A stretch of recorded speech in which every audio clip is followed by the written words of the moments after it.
Ang kanyang katanungan kabayan ay related po talaga sa renta, kung magkano ba ang bahay dito sa Canada.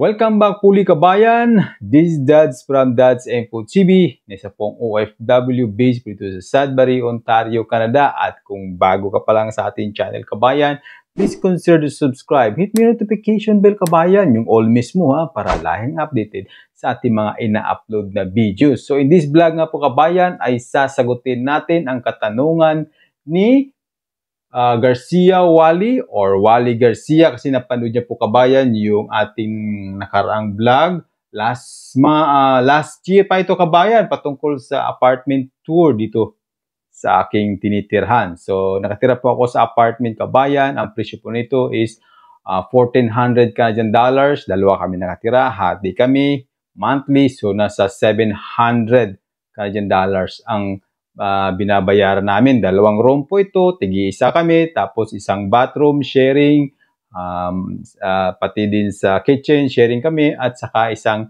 malaking sala.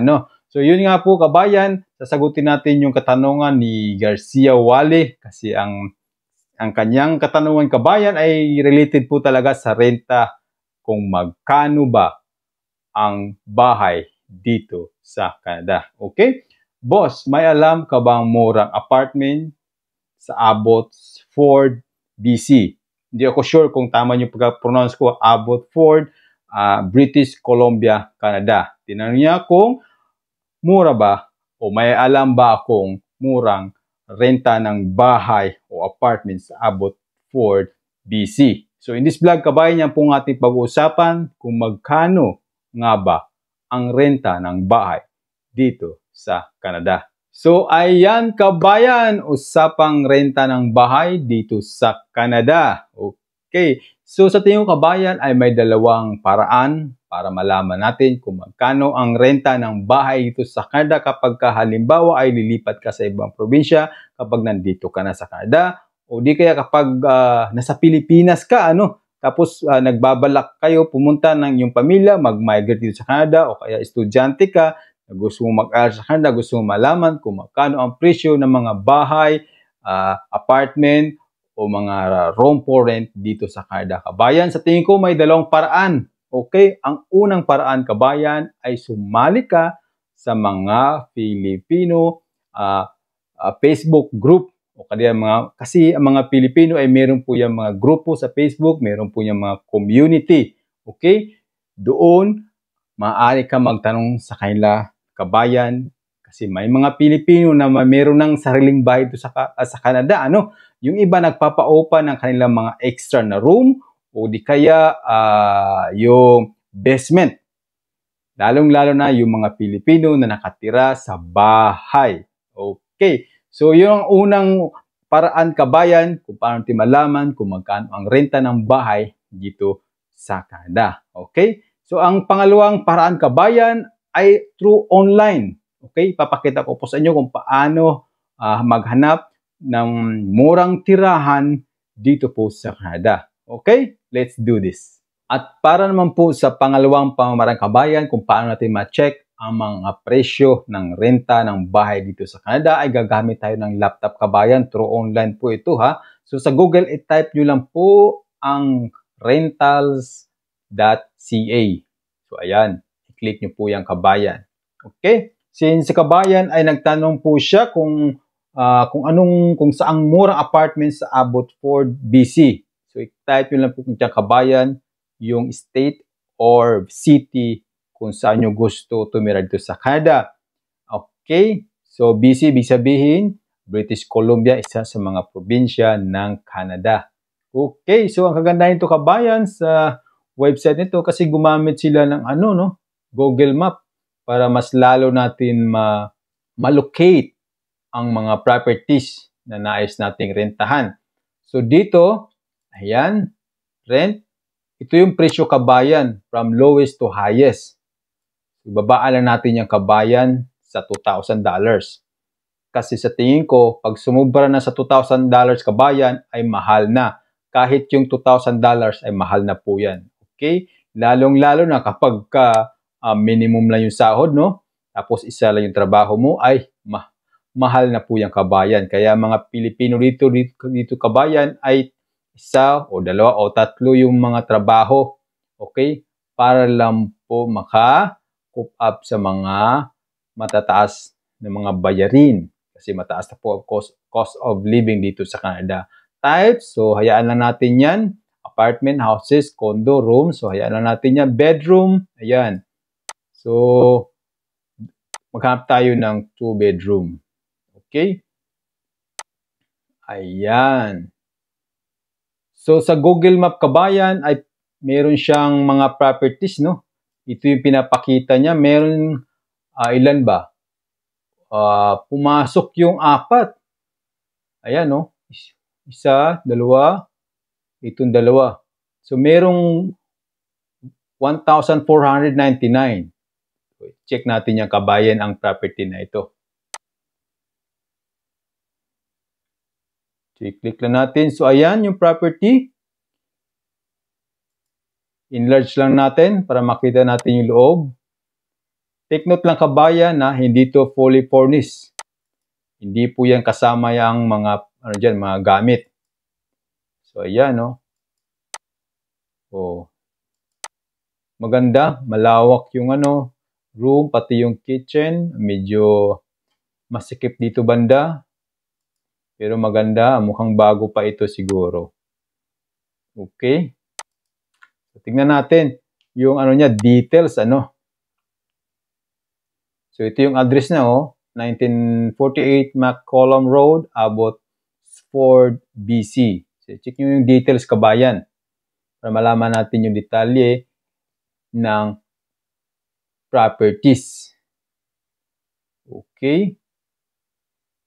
Yung 1,400 kabayan ay lang pala to. Parang lang siguro ito, parang studio type, Tapos yung 1-bedroom, kasi 1-bedroom, 1,699. 2-bedroom is $2,000 na. So itong 1,400 is studio type. So yan kagandang kabayan kasi na mayroong mga information dito eh. Yan, apartment type, parking, no info. Yung lease, 1 year. Furnace, no info. Ayan. At kung gusto nyo kontakin yung property kabayan, mag-send lang kayo ng email, okay? I-out natin, tignan natin yung iba. Okay. So ito, tignan natin yung $1,599 or almost $1,600, So ayan.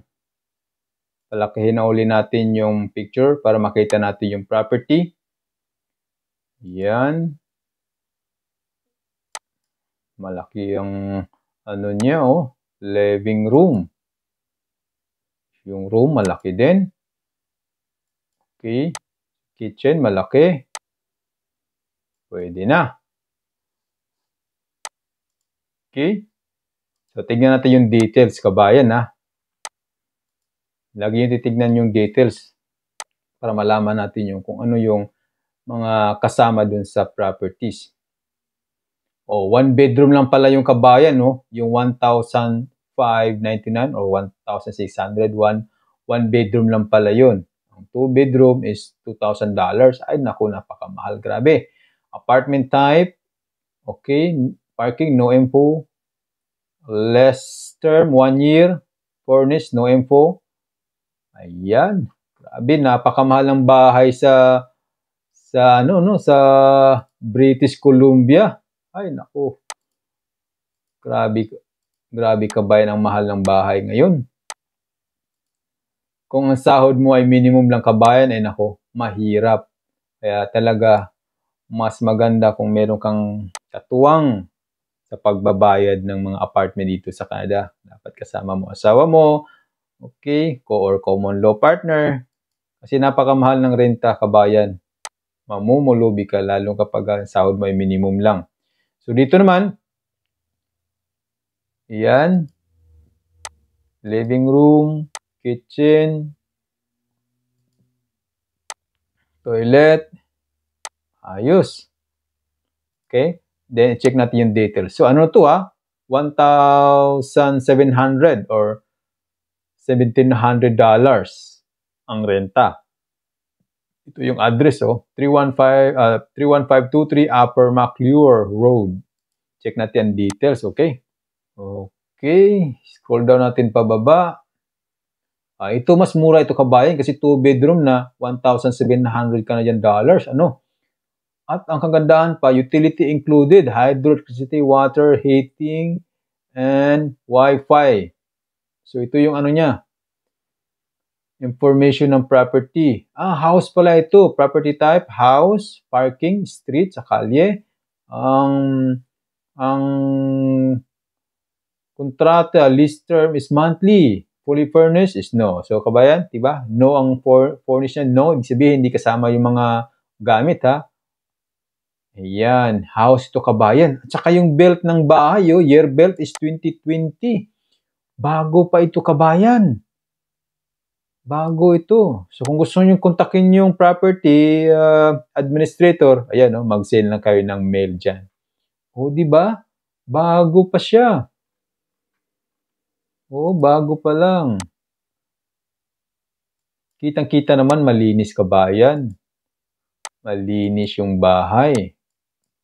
Take note hindi kasali dyan ng mga gamit, So, ayan.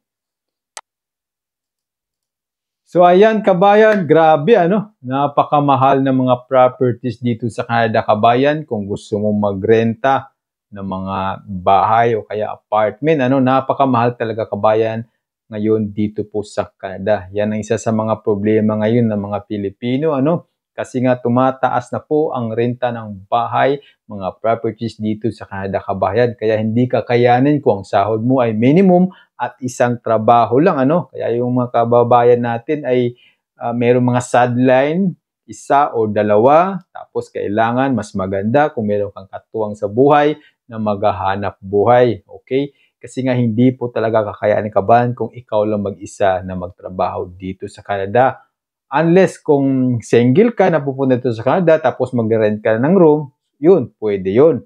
Makakaraos, makakaipon ka ng konti, kabayan. So, ayan kabayan, sana nasagot natin yung katanungan ni kabayan kung magkano ba ang renta ng mga properties dito sa Canada. At kung meron ka pa mga comment kabayan, suggestion, ay paku-comment lang sa ating comment section ng ating video. This is Dads from Dads Info TV. Ako magpapaalam po muna mula po dito sa Sudbury, Ontario, Canada.